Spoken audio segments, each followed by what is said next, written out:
Salam jumpa para pemirsa yang terkasih di dalam acara Today's Breakthrough.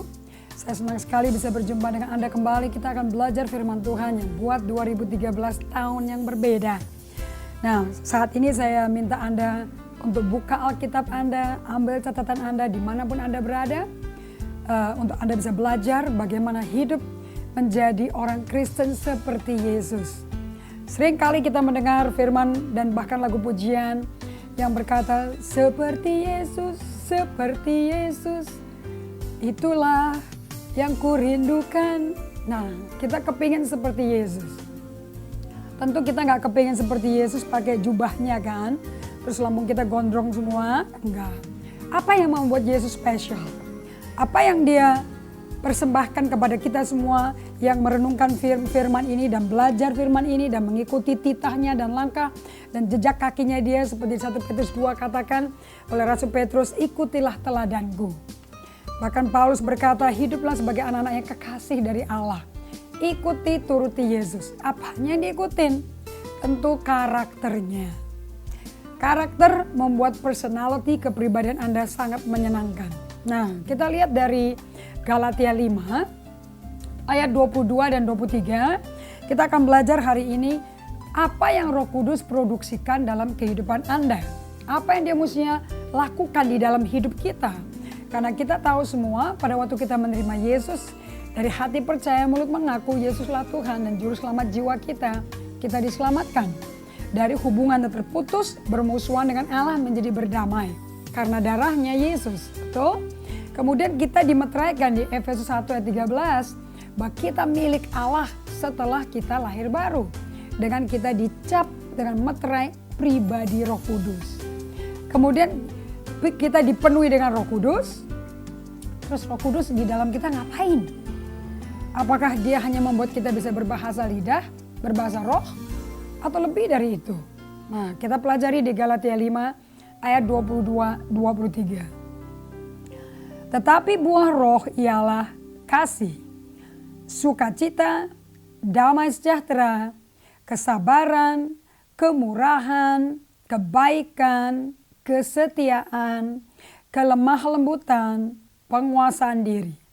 Tidak ada hukum yang menentang hal-hal itu. Nah, Anda perhatikan baik-baik bahwa hukum apapun di dunia ini yang Tuhan bikin maupun orang bikin, nggak ada yang menentang loh. Nah ini kalau Anda melihat kata-kata kasih, sukacita, damai sejahtera, kesabaran, bukankah ini apa yang orang coba miliki? Apakah melalui alkohol? Apa melalui pesta pora? Dia mau ada sukacita loh. Padahal itu bukan sukacita, itu senang. Nah, senang sama sukacita beda. Kalau senang itu dari luar faktornya, bikin kita ketawa. Tapi faktor luarnya buruk, nggak jadi ketawa kita. Jadi sedih, jadi cemberut, jadi teriak-teriak. Tapi kalau sukacita itu dikatakan oleh Rasul Paulus, buah roh. Karena namanya buah roh, berarti Roh Kudus yang produksi. Bukan manusia yang produksi. Jadi bukan kerja keras kita. Tapi Roh Kudus yang bekerja di dalam kita, kita izinkan dia bekerja. Kita relakan. Kalau saya pikir-pikir kembali ingat di Yohanes 15 dikatakan Yesus pokoknya kita carangnya. Allah Bapa dia yang punya kebun anggurnya, dia yang pelihara tanahnya, panennya mau dijamin harus keluar. Dan kalau kita berbuah, apa dikatakan di ayat 8? Kita memuliakan Allah Bapa. Pemiliknya jadi terkenal karena perkebunannya makmur, subur, panennya bagus. So Allah Bapa mau gerejanya bagus. Mau gerejanya berbuah-buah. Nah, Joyce Meyer ada berkata, Anda ini sibuk-sibuk terus atau berbuah-buah? Kalau bahasa Inggrisnya, ini busyness atau fruitfulness. Nah Allah kita mau kita be fruitful. Ada di Kejadian 1 loh. Allah menciptakan manusia serupa gambar dia. Kemudian Allah menciptakan manusia untuk diberkati, perkawinan terjadi. Be fruitful, multiplikasi, bertambah banyak. Nah, berarti karakter Allah itu selalu produktif. Orang ikut Tuhan Yesus dan berdamai dengan Allah produktif. Oke, harus berbuah. Dan yang keluarin buahnya adalah Roh Kudus, kita carangnya. Jadi orang Kristen adalah carangnya buah roh. Kemana Anda pergi, Anda batu buahnya Roh Kudus tuh. Akibatnya orang lihat Anda tanaman kebenaran Tuhan, pohon terbantin Allah. Sukacita, damai sejahtera, kasih memenuhi hidup Anda semua. Oke. Kalau Anda dengar kata buah, apa yang ada di imajinasi Anda? Sedap, segar ya. Hari ini banyak buah di rumah Anda. Coba Anda kumpulin di meja makan Anda. Ada apel, ada anggur, ada jeruk, ada pepaya, ada percina, ada apa lagi? Salak, ada segala macam. Itu kalau ditumpuk-tumpuk jadi keranjang, bagus nggak? Sebagus bunga bukan? Dan lebih nikmat dari bunga. Kalau bunga sedap dipandang. Kalau ini sedap, Kalau kepanasan, habis jogging, habis pulang kantor, kena debu, panas luar biasa. Anda kalau lihat semangka langsung ngiler nggak? Bisa netes kan ya liurnya ya. Nah, kenapa itu? Karena buah itu melambangkan apa? Sehat. Apalagi selalu diasosiasikan dengan vitamin kan? Sehat, bermanfaat, menyegarkan, menyehatkan. Bukankah itu? Di sini Rasul Paulus memakai kata buah roh. Kenapa? Sebab dia tahu. Dia mau sampaikan ke gereja Tuhan betapa sedapnya, indahnya, bagusnya, bermanfaatnya buah roh yang Roh Kudus hasilkan. Itu keluar dari dalam kehidupan Anda semua. Yeay, orang Kristen memiliki buah. Makanya siapa yang Anda suka jalan-jalan ke perkebunan buah? Coba Anda naik mobil dia ke Jawa Tengah pas musim rambutan. Itu tanaman merah semua. Walaupun gak gitu enak dibandingin, saya paling suka rambutan rapiah. Crispy, gempi, manis. Kalau yang lain-lain bisa kecut, gondrong, terus ada kulitnya tebel, aduh nyangkut gigi lagi. Ada kulit dalam, ada kulit luar tuh. Kalau rapiah sedap, tapi penampilan kurang menarik. Karena botak dia. Okay? Nah, tapi kalau Anda lihat rambutan cimacan ya, Anda lihat pohon nangka, sukun, itu gede-gede sekali di batangnya itu, bisa segerombolan 5 gitu, kuat sekali batangnya. Anda lihat itu kan saya ketawa sendiri ya, mungkin lagi ribut di mobil tuh, tapi lihat itu jadi ketawa sendiri. Kayaknya aduh manisnya sedap, ingat cendol? Okay? Nah, Paulus berkata, kamu punya buah roh loh, berarti satu yang enak, yang segar, menyehatkan, menguatkan, bermanfaat. Nah, tapi dia ngomong buah roh setelah dia ngomong apa? Lihat ayat 16-nya. Maksudku ialah hiduplah oleh Roh Kudus, maka kamu tidak akan menuruti keinginan daging. Jadi ada orang Kristen hidup dipimpin Roh Kudus, ada orang Kristen hidup milik dagingnya, hawa nafsu pribadinya yang jadi bos. Yang jadi pegang kendali supirnya itu. Kalau kita dipimpin Roh Kudus yang menyetir, kita di passenger, kita di penumpangnya. Tapi kalau daging kita yang memimpin kita, nah daging kita yang disetir, Roh Kudus di belakang, masa Tuhan di belakang? Nggak mungkin dong. Nah, di ayat 17 dikatakan, sebab keinginan daging berlawanan dengan keinginan roh. Dan keinginan roh berlawanan dengan keinginan daging. Tuh, ya. Roh Kudus tinggal dalam tubuh kita, yang di dalamnya ada hawa nafsu. Hebat ya. Jadi ada 2 bos di situ. Kalau Anda hidupnya cuma mikirin badan dan jiwa, hewan kan gitu kan. Bedanya hewan sama manusia apa? Nggak ada roh. Hanya badan dan jiwa. Hidup untuk melahir, untuk dinikmati, disembelih, disate, mati. Jelas apa tidak ini? Nah tapi kita nggak kayak gitu. Kita tidak dipanggil Tuhan untuk melahir, makan enak, sekolah, lulus, kawin, beranak, mati, tutup buku. Oh tidak. Kita punya destinasi. Kita bisa hidup kembali seperti manusia pertama diciptakan buat apa. Makanya Adam terakhir datang untuk membuat kita menjadi lahir di bumi, jadi keluarganya Allah. Dia di surga, kita di bumi. Jadi semua orang lihat kerajaan Allah kayak apa dengan melihat kita. Ada tujuannya. Dan planet bumi kan dibikin Tuhan untuk manusia. Kalau dia setia, dia berhasil di Taman Eden, lulus nih, seluruh bumi diisi sama keturunan Adam. Musuhnya Allah jahat tuh si iblis. Bencinya gak keluar, dicecer semua. Ciptaan Allah pun dicecer sama dia. Sampai jatuh dalam dosa. Anda dan saya kita lahir dari dosa. Nah, rusak kita modelnya. Jangan putus asa. Yesus Adam terakhir, dia adalah benih buah sulungnya Tuhan. Untuk membuat kita berubah dari penampilan casing yang jelek. Hati nurani yang udah dirusakkan dengan kecewa pada Tuhan, dibikin sama musuhnya Tuhan. Kita bisa kembali berdamai dengan hati yang baru. Di hati yang baru, tempat tinggalnya Roh Kudus. Dia mau keluarin buah roh itu. Oke? So sekarang Anda mesti fokusnya ke hati. Jangan fokus keluarnya. Kalau fokus keluarnya, kita ting tong, udah kayak terombang ambing. Tapi kalau kita fokus ke hati, santapan yang luar biasa. Kita bisa tenang, kuat, tahan badai. Tahan gempa bumi, tahan tsunami. Asal hatinya penuh Kristus. Dan jiwa kita jangan ngontrol. Roh Kudus yang jadi bos. Lihat. Kenapa? Jangan daging kita ngontrol. Jangan jiwa kita yang jadi bos. Selalu ya di depan orang anak Tuhan ya. Terjadi pergulatan. Anda kalau nonton televisi kan suka nonton tuh ada gulat tuh ya. Banting-bantingan tuh daging gede-gede tuh. Betul-betul ya tuh. Nah kita Kristen kalau kedagingan. Ngikutin emosi jiwa kita, ego kita yang gak mau kalah, maunya jadi bos terus. Kapan Yesus jadi raja? Kalau begitu nyanyinya Yesus raja. Dia raja segala raja. Tapi ada bos lain. Jadi pergumulan tuh di dalam kita sendiri. Bukan di ring arena pertinjuan atau pergulatan. Kan gak enak kan? Nah kita lihat nih. Kalau daging kita jadi bos, lihat modelnya kayak apa. Kerjaannya dia kayak apa. Paulus pakai kata-kata kerja yang menarik sekali. Ayat 19, 20, dan 21, 3 ayat loh.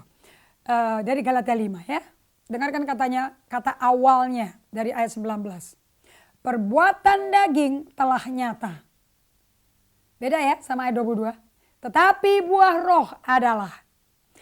Kalau yang satu buah sedap, seger. Betul? Nah kalau yang satu perbuatan daging adalah. Ini kerja keras. Di bahasa Yunaninya kata perbuatan ini hard labor. Jadi kita udah kerja keras setengah mati. Ya hasilnya kecewa. Karena gak bagus kan. Kalah dong sama buah roh. Apa tuh apa itu perbuatan daging? 1. Percabulan. Dari niat baik mau nolong-nolong jatuh cinta. Jadi selingkuh. Makanya sampai kita bikin peraturan. Jangan perempuan melayani laki. Laki jangan melayani perempuan. Nanti dari baik-baik jadi kepleset. Karena perbuatan daging. Makanya niat baik tidak sesuai firman hancur. Semua harus dilakukan karena Roh Kudus yang mimpin. Nggak mungkin salah. So, perbuatan daging telah nyata yaitu percabulan. 2. Kecemaran. 3. Hawa nafsu. 4. Penyembahan berhala. 5. Sihir. 6. Perseteruan. 7. Perselisihan. 8. Iri hati. 9. Amarah. 10. Kepentingan diri sendiri. 11. Percideraan. 12. Roh pemecah. 13. Kedengkian. 14. Kemabukan. 15. Pesta pora. Dan sebagainya. Berarti banyak banget ini. Belum tercantum semua. Perhatikan baik-baik. Terhadap semuanya itu kuperingatkan kamu. Seperti yang telah kubuat dulu. Jadi Paulus mantan. Saya juga mantan. Anda juga mantan. Kalau udah mantan jangan diulangi lagi. Oke, nanti double mantan namanya. Oke. Seperti yang telah kubuat dahulu. Bahwa barang siapa melakukan hal-hal yang demikian. Ia tidak akan mendapat bagian dalam kerajaan Allah. So, saya mau bagikan dikit ya di Efesus pasal 5. Lihat nih. Sebab itu, nah nyambung nih Galatia ya. Sebab itu jadilah penurut-penurut Allah. Seperti anak-anak yang kekasih. Nah, jangan jadi orang yang melakukan perbuatan daging. Sebab itu di Efesus 4 ayat 31 perbuatan daging itu apa? Segala kepahitan, segala kegeraman, segala kemarahan, pertikaian, fitnah dibuang dari antara kamu. Demikian pula segala kejahatan. Tetapi hendaklah kamu ramah terhadap seorang lain, penuh kasih mesra, saling mengampuni, sebagaimana Allah dalam Kristus telah mengampuni kita semua. Dan sebab itu, jadilah penur-penur Allah, seperti anak-anak kekasih, dan hiduplah dalam kasih. Bukankah kasih buah roh? Dan sebagaimana Kristus Yesus yang telah mengasihi kamu dan telah menyerahkan dirinya untuk kita sebagai persembahan dan korban yang harum bagi Allah. Tapi percabulan, ayat 3 ya. Dan rupa-rupa kecemaran atau keserakahan disebut aja jangan, apalagi dilakukan. Disebut aja jangan di antara kamu. Sebagaimana sepatutnya bagi orang-orang kudus. Demikian juga perkataan yang kotor, yang kosong, yang sembrono. Karena hal itu tidak pantas, tetapi sebaliknya ucapkanlah syukur. Karena ingatlah baik-baik ini. Tidak ada orang sundal, orang cemar, atau orang serakah, artinya penyembah berhala, yang mendapat bagian dalam kerajaan Kristus dan Allah. Sama loh sama Galatia 5 ayat 19-21. Nah hari ini kita akan fokus ke Galatia 5 ayat 22-23. Kita mau buah roh dong. Tetapi buah dari Roh Kudus menghasilkan ke dalam hidup orang percaya kasih, sukacita, damai sejahtera, kesabaran, kalau bahasa Inggrisnya long suffering, gentleness, goodness, faith, meekness, temperance ya. Kesabaran, kemurahan, kebaikan, kesetiaan, kelemah lembutan, penguasaan diri. 9. Terhadap ini nggak ada hukum menentangnya. Jadi Paulus yang tadinya menggambarkan perbuatan daging yang begitu mengerikan, sekarang dia mengasih tahu pada kita semua, buah roh itu menghasilkan apa yang kita rindukan dan bermanfaat, berguna dan bikin kita bagus, bikin kita manusia ajaib. Kalau bisa mengasihi sesama tanpa syarat, love, unconditional love, bisa sukacita di tengah masalah, karena sukacita Tuhan adalah kekuatan kita, keamanan kita. Nehemia 8 ayat 10. Nah, Paulus berkata kalau kita semua orang kudus membawa buahnya Roh Kudus yang dihasilkan melalui dan di dalam kita, ini akan terjadi kehidupan yang kontras di dalam tubuh Kristus, dalam keluarga Kristen. Sebab ada orang Kristen yang dipimpin dagingnya dan daging yang berbuat terus. Ada orang Kristen yang dipimpin roh, akibatnya memiliki buah roh. Nah, daging itu menghasilkan perbuatan. Perbuatan bahasa Yunaninya ergos. Ergos, E-R-G-O-S, ini bicara mengenai hard labor, hard work, kehidupan yang penuh dengan daging, itu penuh dengan ketidakseimbangan. Nggak sehat, kebencian, pertengkaran, kepahitan, tidak ada tanggung jawab, cuek, mengabaikan, sifatnya maunya gue masih bodoh. Nah, kalau Anda memilih rute ini hidupnya sebagai orang Kristen dari pertama lahir baru berbahasa roh sampai kayak begini sekarang. Sorry deh. Anda ini akan hidup dalam rute jalanan hidup, perjalanan hidup yang berat. Nanti penuh air mata, sesek dan banyak penyakit loh. Ya. Ini si daging ini akan teriak di saya, di Anda tiap hari. Dia kepingin tempat pertama.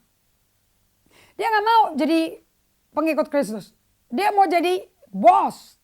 Tapi mulutnya dan otak kita berkata, Yesuslah Tuhan, Jesus is Lord. Dia kurios, supreme master yang maha tinggi. Tapi kok dia maha tinggi, kok kita maha besar ya. Mau ngatur hidup kita sendiri. Betul apa tidak?